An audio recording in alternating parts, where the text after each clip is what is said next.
Welcome to video number 2. This is called In the Chips. You're going to see why the title is important. For the chips, we can see sometimes that we can use objects to represent things.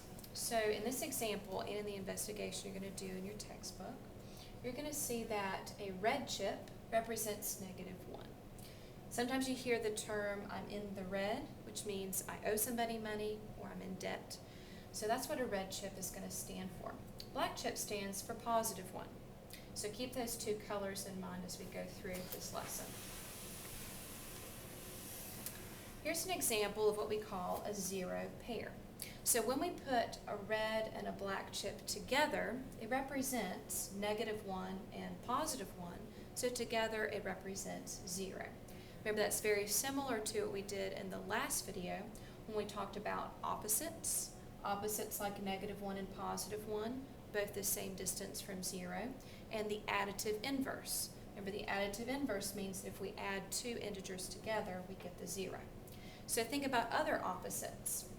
If we take 2 red chips and 2 black chips together, we've got -2 plus +2. That's also 0. Another example of the additive inverse, and these are 2 pairs of 0 pairs.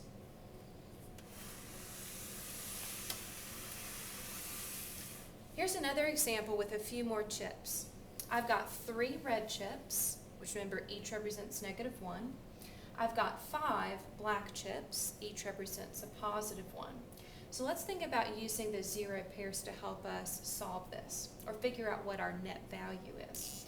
So our first question is, how many 0 pairs? Well, that's thinking about how many red and black can I pair together. So think about this red and this black together, make a 0 pair, or 0. This red and this black together make 0.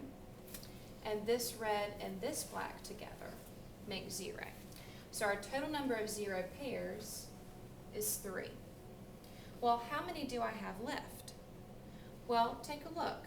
I've got 2 black left. So think about writing it as a number sentence. Here's our number sentence. -3 plus a +5 equals +2.